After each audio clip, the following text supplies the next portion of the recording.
नमस्कार साथियों, स्वागत है आप सभी का आपके अपने यूट्यूब प्लेटफ़ॉर्म पर।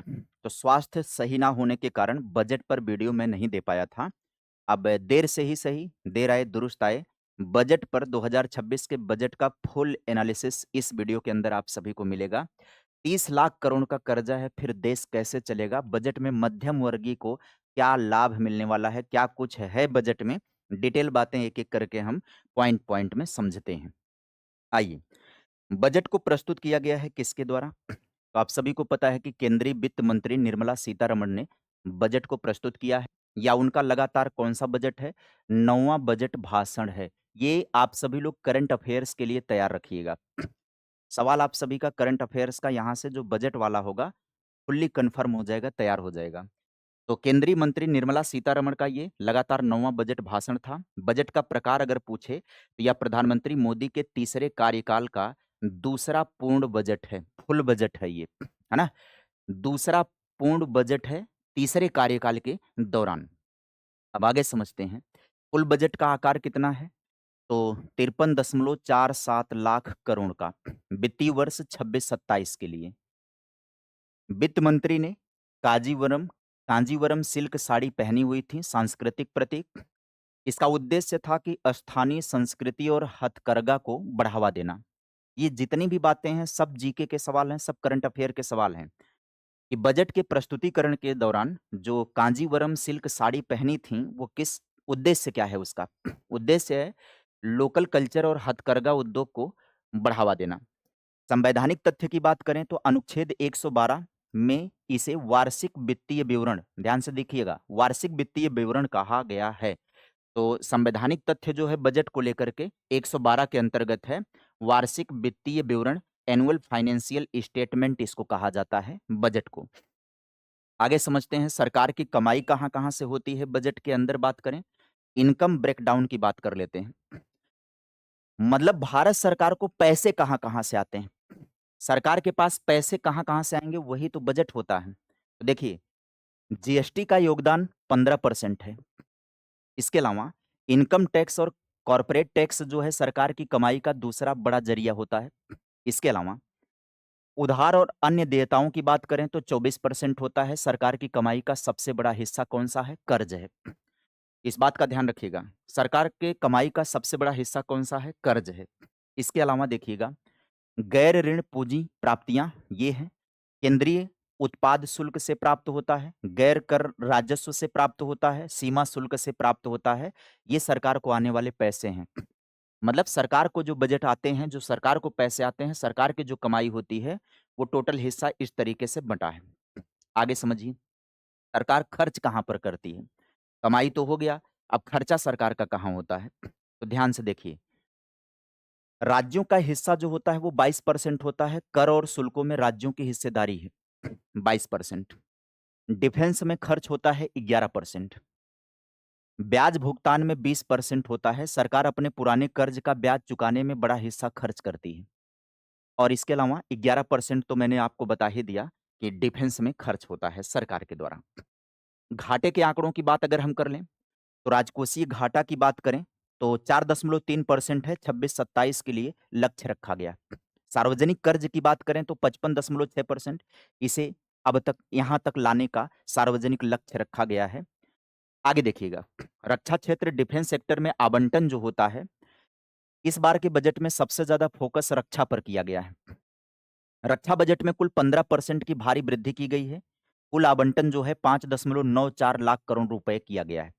ये वाला महत्वपूर्ण पॉइंट हो जाता है कि इस बार रक्षा बजट में कुल वृद्धि कितने परसेंट की हुई है? 15% की भारी वृद्धि की गई है। आगे समझते हैं। रक्षा क्षेत्र आधुनिकीकरण को बनाए जाने को मतलब मॉडर्नाइजेशन करने का, सेना के आधुनिकीकरण के लिए बजट में 22% की वृद्धि की गई है, नए हथियार, विमान और तकनीकी खरीदने के लिए। कारण इसका क्या है? वैश्विक स्तर पर चल रही भू-राजनीतिक अस्थिरता और युद्ध की स्थितियाँ बनी हुई हैं। दुनिया के कई देश आप देख रहे होंगे, आपस में उलझे पड़े हुए हैं, लड़ रहे हैं। तो ऐसे में खतरों को देखते हुए सरकार जो है, संसाधन जुटाना चाह रही है कि आपातकाल की स्थिति में निपटा जा सके। आगे समझते हैं। एजुकेशन की बात करें, गर्ल्स एजुकेशन, देश के 789 जिलों में नए गर्ल्स हॉस्टल बनाए जाएँगे। फोकस क्षेत्र कौन-सा है? छात्राओं के लिए स्टेम यानी कि साइंस, टेक्नोलॉजी और इंजीनियरिंग, मैथ शिक्षा पर जोर दिया जाएगा। ये बालिका शिक्षा पर प्रावधान है। ऑरेंज इकोनॉमी की बात कर लें, नई पहल है कंटेंट क्रिएटर लैब को लेकर के। ये इस बजट में नया है। ये इस बजट में नया क्यों है, कैसे है? देखिए, उद्देश्य इसका है कि क्रिएटिव इकोनॉमी को बढ़ावा देना। क्रिएटिव इकोनॉमी को बढ़ावा देने का मतलब ये है कंटेंट क्रिएशन को इसको और ज़्यादा फैलने के लिए या और ज़्यादा फलने-फूलने के लिए सरकार जो है सहारा देना चाह रही है। कहाँ बनेंगे? 15,000 स्कूल और 500 कॉलेजों में कंटेंट क्रिएशन कोर्स लॉन्च किया जाएगा। वहाँ पर सिखाया जाएगा, कंटेंट बनाना सिखाया जाएगा। रोजगार का लक्ष्य है कि 20 लाख नए रोजगार सृजित होंगे। अब दिमाग में ये आएगा कि ये कंटेंट कहाँ पर बनाए जाएँगे, तो कंटेंट यूट्यूब के लिए, कंटेंट इंस्टाग्राम के लिए, फेसबुक के लिए, ये जो सोशल मीडिया के प्लेटफ़ॉर्म होते हैं जिसके माध्यम से लोग कमाई कर रहे हैं, डॉलर आ रहे हैं भाई।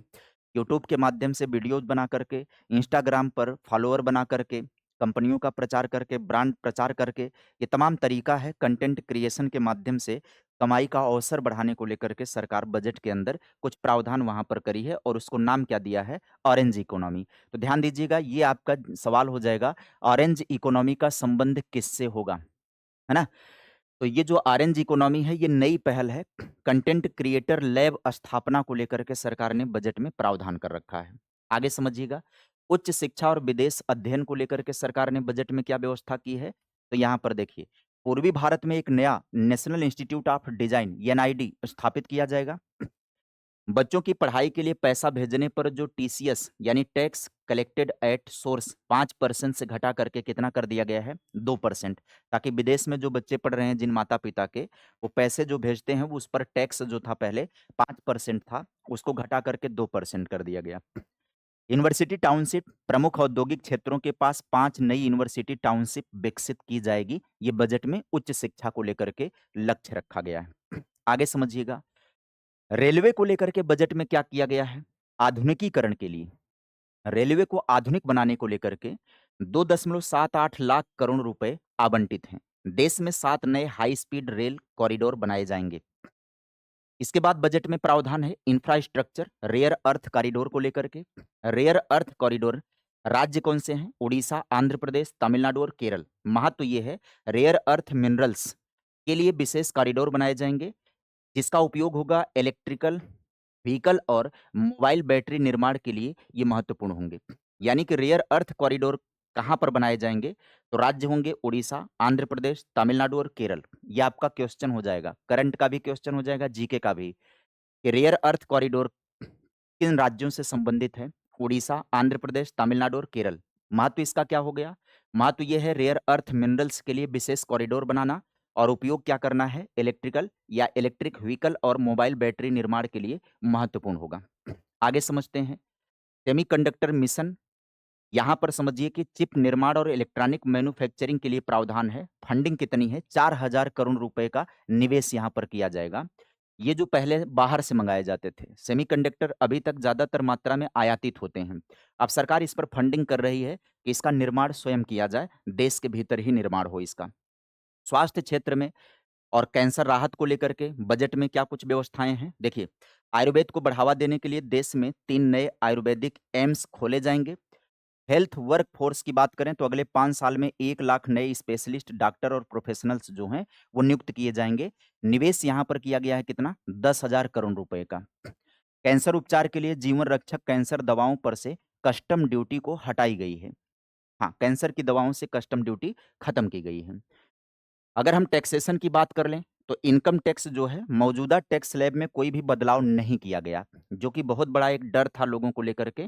बाज़ार में भी एक तरीके से अनियमितता देखने को मिली थी, इसी कारण से कि टैक्स स्लैब में कोई परिवर्तन ना सरकार कर दे बजट में, तो कोई बदलाव नहीं हुआ है। रिटर्न फाइलिंग की बात करें तो जो आईटीआर फाइल करने की समय सीमा में राहत दे दी गई है। नया नियम ये है कि करदाता आप 31 मार्च तक रिवाइज़्ड रिटर्न भर सकते हैं, ये इस बजट के अंदर प्रावधान है। शेयर बाजार गिरावट और एसटीटी बढ़ोतरी की बात करें अगर हम, तो बजट वाले दिन शेयर बाजार में भारी गिरावट दिखाई पड़ी। उसके पीछे का कारण ये था कि सिक्योरिटी ट्रांजैक्शन टैक्स में बढ़ोतरी। नई दरें क्या हैं? फ्यूचर्स यानी कि 0.02% से बढ़ा करके 0.05% है। ऑप्शंस में जो है ये ट्रेडिंग का मामला है 0.15% तक बढ़ाया गया है। इससे ट्रेडर्स को नुकसान हुआ है। इस कारण से शेयर मार्केट भी डाउन हुई थी बजट के इर्द-गिर्द। क्या सस्ता और क्या महँगा हुआ है इस बजट में? तो देखिए कैंसर की दवाओं से टैक्स हटाया गया है तो ये सस्ती हो गई हैं। सोलर पैनल और सोलर ग्लास जो हैं ये सस्ते हुए हैं। ये बहुत ज़रूरत है इस समय।